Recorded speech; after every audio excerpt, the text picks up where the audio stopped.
claro que a gente busca até aquele corpo ideal, uma aparência que nos agrade. Quando a gente fala de emagrecimento, estamos falando de saúde. Mas aí vem uma literal sinuca de bico, porque a gente associa a dieta à privação. Será que é possível emagrecer com saúde? Quem vai falar tudo e mais um pouco sobre o tema é o clínico geral e psiquiatra Dr. Ciro Massi. É possível emagrecer com saúde? Olha a apresentadora desesperada perguntando.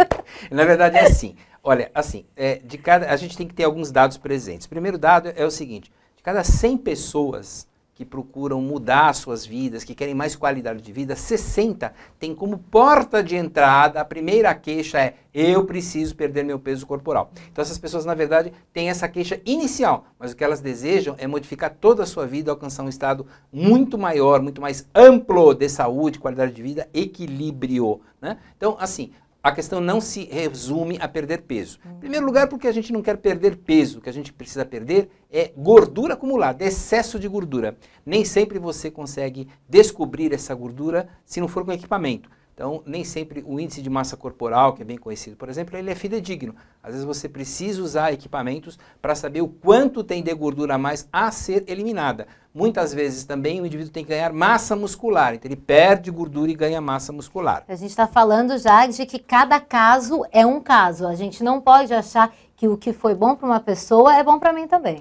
De maneira nenhuma. Não existem doenças, existem doentes, não existe enfermidade. Existem pessoas enfermas, existem pessoas desequilibradas. A gente tem que tratar o ser humano, não a patologia, na verdade, né? Você não pode encaixar cada pessoa num carimbo. Você tem que entender como é que aquela pessoa particular, individual, aquele metabolismo está reagindo e adequar o seu tratamento, a sua abordagem para aquela pessoa. O modelo mecanicista mais antigo, de que a gente imaginava assim, olha, se eu diminuir o número de calorias e aumentar o consumo, eu vou emagrecer, esse é um modelo bem antigo, muita gente ainda acredita, ele já está bem ultrapassado. Na verdade, até serve para uma minoria, mas é minoria mesmo. Muitas pessoas, por exemplo, realmente não conseguem emagrecer comendo pouco, porque o metabolismo está alterado. Antigamente a gente acreditava, não, essa pessoa está mentindo, está comendo escondido. Então, hoje a gente acredita que sabe que não, que existem pessoas que realmente comem pouco e não conseguem emagrecer. Uma causa, por exemplo, muito comum é por estresse. O hormônio liberado durante as situações de estresse crônico, se chama cortisol, ele dá uma ordem severa para o organismo para ele acumular comida. Porque na cabeça do seu corpo, né, na cabeça do seu organismo, na ideia da sua mente, o que está acontecendo é que você está em privação alimentar. O estresse vem devido de uma privação, que essa vem dos nossos antepassados. O problema dos nossos antepassados era guerra, ferimento e fome.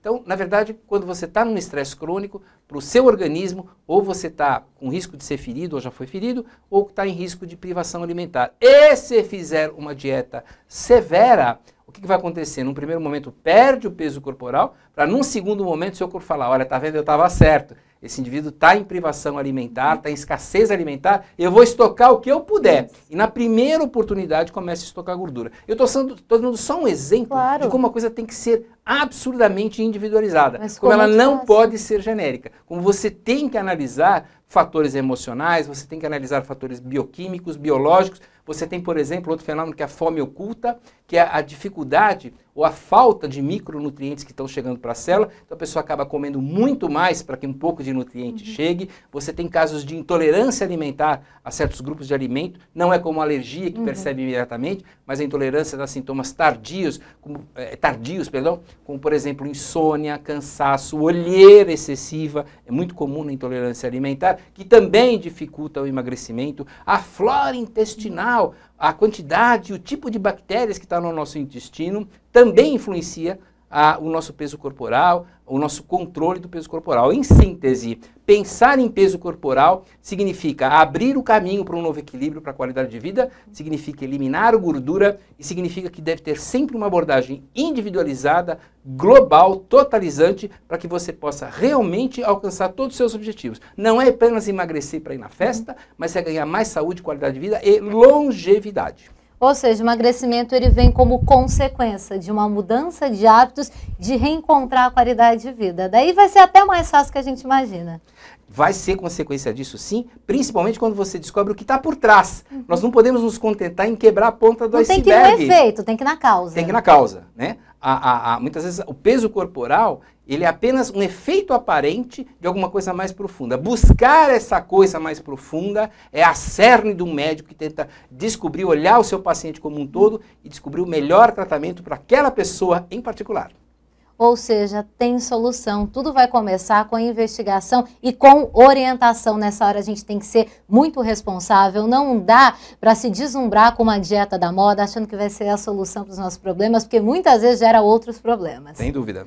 Então, gente, mais uma vez o Dr. Ciro Massi esclarece e quebra muitos paradigmas para a gente viver mais e muito melhor. Obrigada, doutor.